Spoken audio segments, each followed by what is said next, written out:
So truth, I keep coming down here, and truth be known, I don't know why, because Kelly doesn't like me. and I think it's because I'm good looking, and I don't shop at Value Village. And frankly, I don't smell like a compost heap. The way I know that Kelly doesn't like me is when he does things like this. He puts me on after Laura. Screw you, Kelly. So I think it was a fantastic set. Can we have one more big cheer for Laura?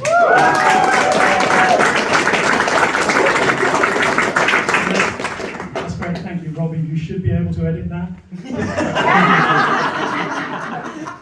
I will be doing okay. So I got a funny story to start. Something happened to me today. Do you like funny stories? Oh, that's good, because you are at a comedy club. You do and this is true. So I turn up at 12 o'clock today to do an improv lesson with Kelly.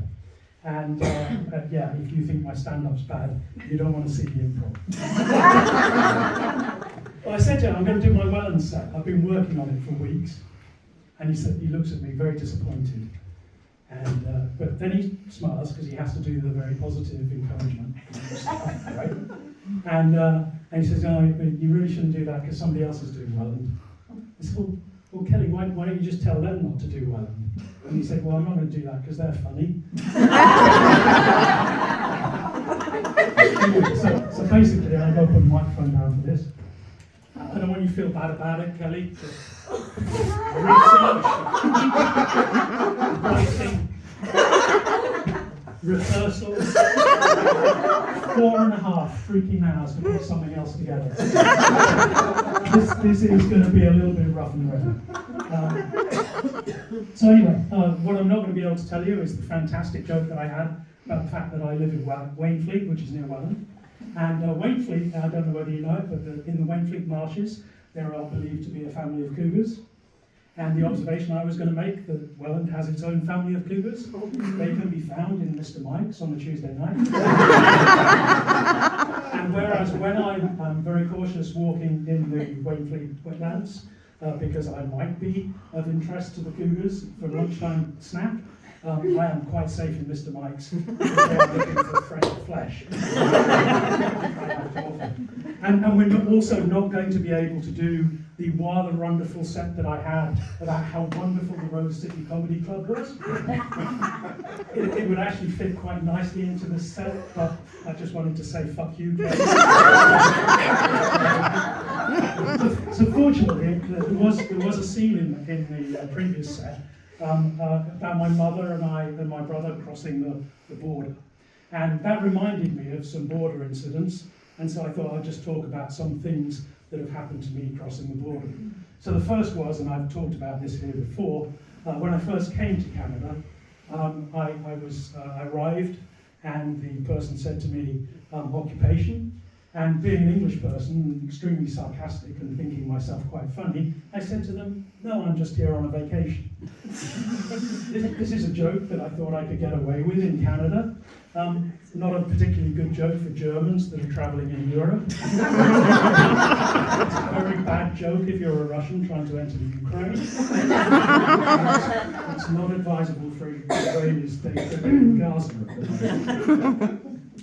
Possibly too soon. But I did think I could get away with it as an English person entering Canada.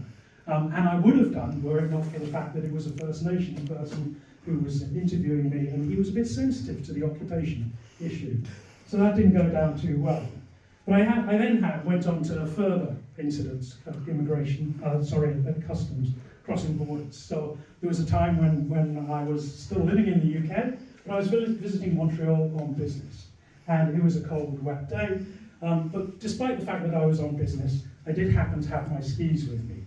I travel wherever I go in the world. I have skied Arizona, where you might imagine there was no snow, but I found some. And I even took them to Iowa, where you might imagine there were no slopes, and you would be right. There is, however, a farmer's field with a bit of a grade on it.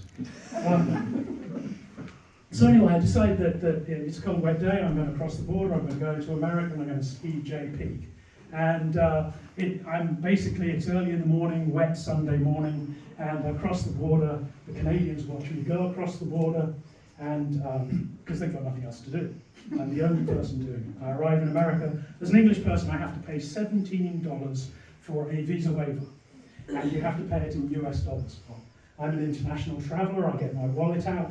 I have credit cards. I have Canadian dollars, English pounds, German Deutschmarks, this was some time ago, French francs, Swiss francs, Swedish krona, Italian lira, not a single US dollar. So, tried to negotiate with them, they turned me around, and I'm heading back into Canada, where the Canadian immigration people have been watching what has been going on, and they are somewhat interested as to why I was not allowed access to America. I arrive. They don't ask me the occupation question, which is good, because the French are quite sensitive to that as well. They instead ask me whether I'm here on business or pleasure. Why do they ask that? Do like business people turn up and suddenly decide to murder people in the country? Is it that vacationers rob banks on occasion when they come? Why do you need to know this? Word of advice, do not ask them that question. I'm confused now. I'm in Canada on business, but was trying to go skiing. So I take a gamble and I go, I'm here on business. And they look at me and they say, prove it. That's the moment you sit there and think, I wish I'd fucking said pleasure. I'm in a ski suit and I've got my skis sticking out through the back. And it's also the moment when you think to yourself, what happens now? What happens now? I'm being denied access to the US, and the Canadians won't let me back in. Do I live here on this 500 feet of land between the two countries for the rest of my life? Is there a community of English people hiding under the bushes, waiting for people to throw food out the window as they pass by? I have no idea. I was terrified. Fortunately, somehow I managed to blank my way out of that circumstance, which leads me to the story about my mother and my brother at the border. I'm sure you'd be interested to know how I managed to work that into a set of outworlds. But unfortunately, I would have to tell you the set of outworlds, and Kelly has told me I can't do this. I'm just going to have to come back another time. This is a true story. There's my mother, my brother, and I returning from a vacation, going back to the UK.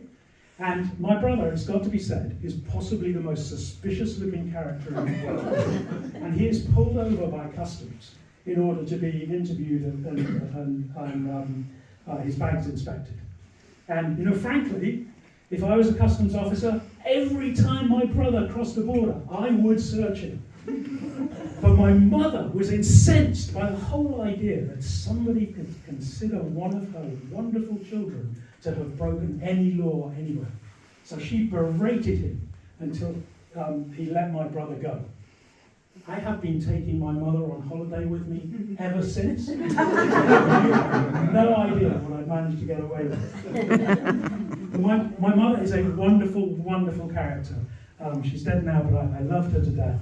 But if you have ever seen Keeping Up Appearances and know Hyacinth Bouquet, I think it was modelled on my mother. I think actually some of the entire episodes were filmed in my household.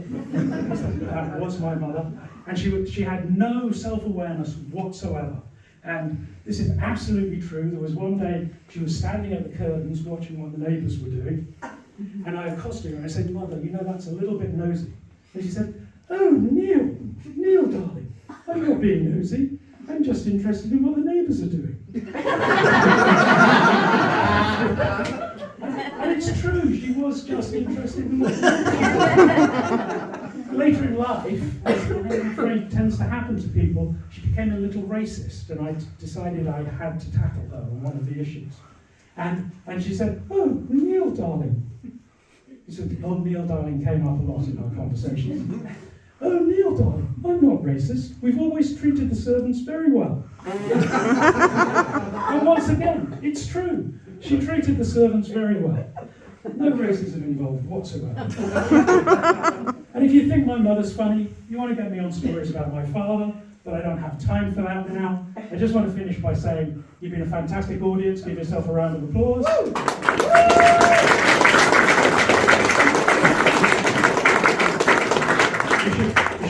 vibe with that as well, Robbie. So, I said I'd like to finish by doing that. What I'd actually like to do is to follow Kelly's advice at lunchtime today. He said you've got to be more personal. You've got to express your personal feelings. So what I'd like to do to finish is say, fuck you, Kelly.